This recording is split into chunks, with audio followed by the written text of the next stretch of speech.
నా సహోదరులారా, క్రియలు లేనప్పుడు ఎవడైనను తనకు విశ్వాసము కలదని చెప్పిన ఎడల ఏమి ప్రయోజనము?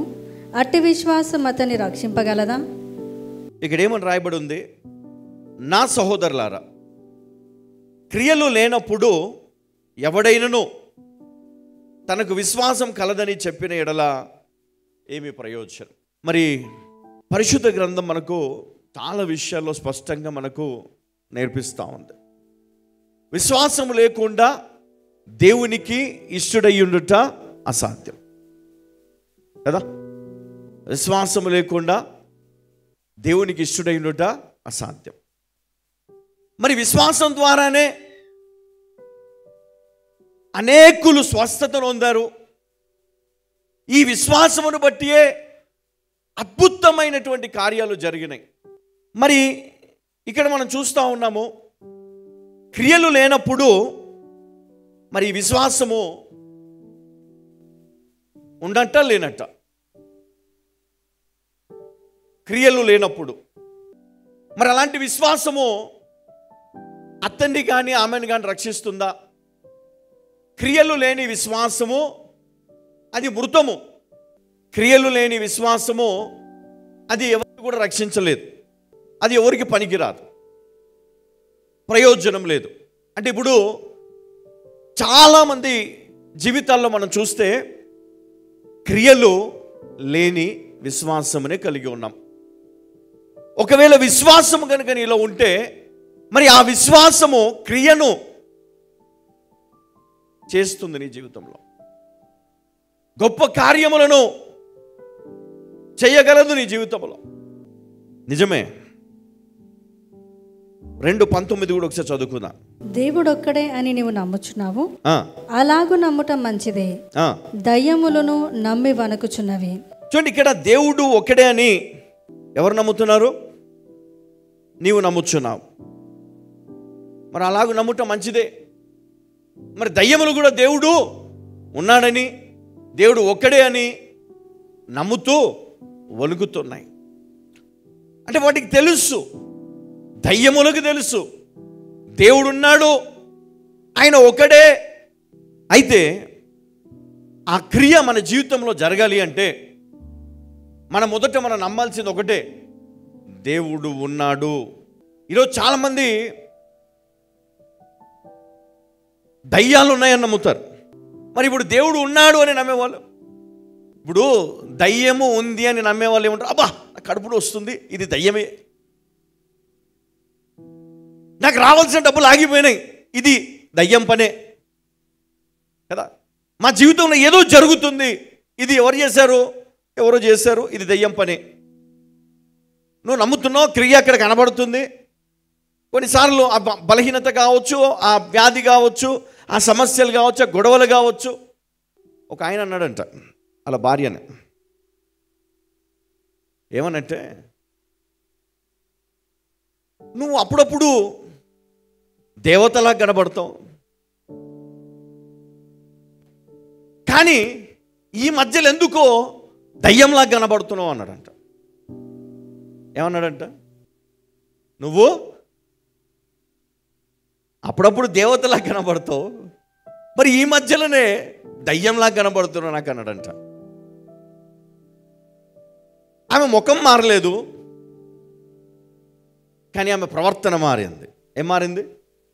దాన్ని బట్టి ఆయన దయ్యం అన్నాడు.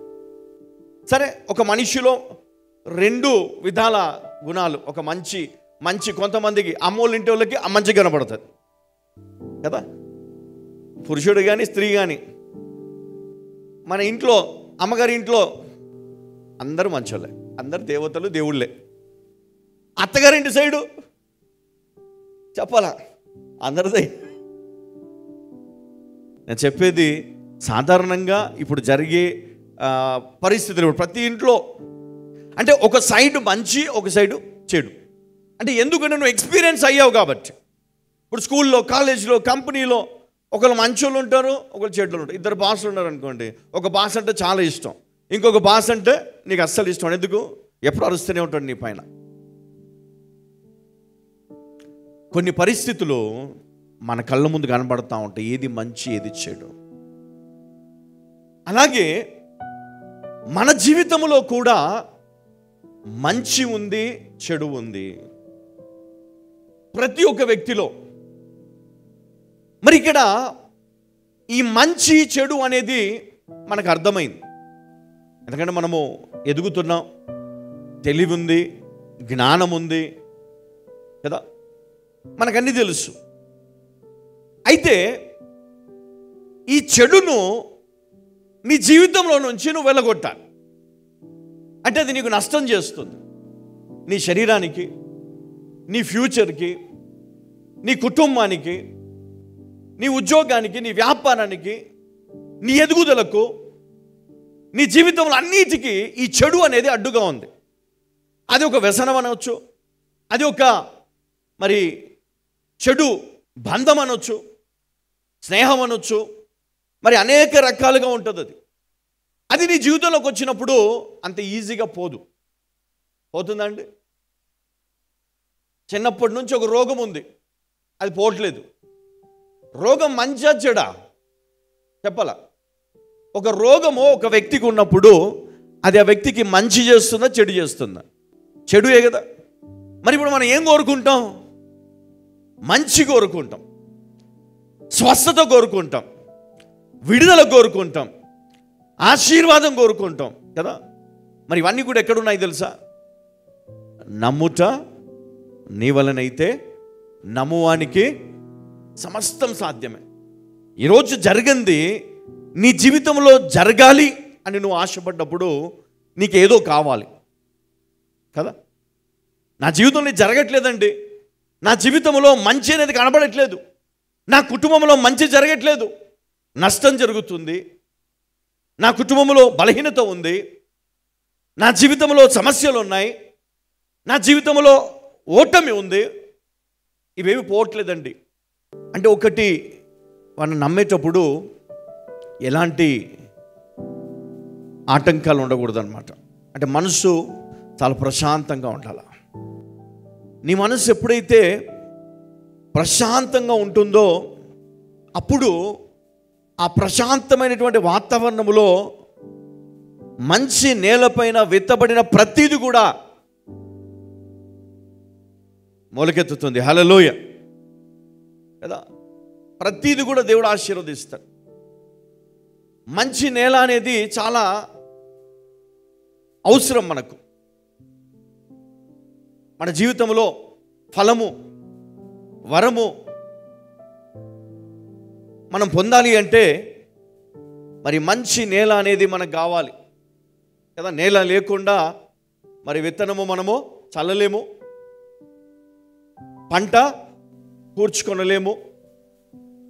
మన జీవితంలో మనము ఆశీర్వదించబడలేం. ఎప్పుడు ఒకటే స్టేజ్లో మనం ఉంటాం. ఆ స్టేజ్ నుండి ఇంకొక స్టేజ్కి మనం వెళ్ళాలి అంటే మంచి నేల అనేది మనకు కావాలి. కొన్ని నేలలు మనకు కావలసినటువంటి ఆ పంటను సేదపరచడానికి పనికిరావు. అయితే మనకున్నటువంటి ఈ నేలను దేవుడు మరి మనకు కావలసిన పంట వేయడానికి, పండడానికి అన్ని విధాలుగా దేవుడు సహాయం చేస్తాడు. ఎప్పుడు అంటే నువ్వు ఎప్పుడైతే నీ హృదయాన్ని కాపాడుకుంటావో, నీ హృదయము ఎప్పుడైతే దేవుని యందు విశ్వాసము కలిగి ఉంటుందో, దేవుని పైన ఆధారపడుతుందో, విశ్వాసము ద్వారా మంచి నేలగా మారాలి అంటే విశ్వాసం ద్వారానే. హల్లెలూయా.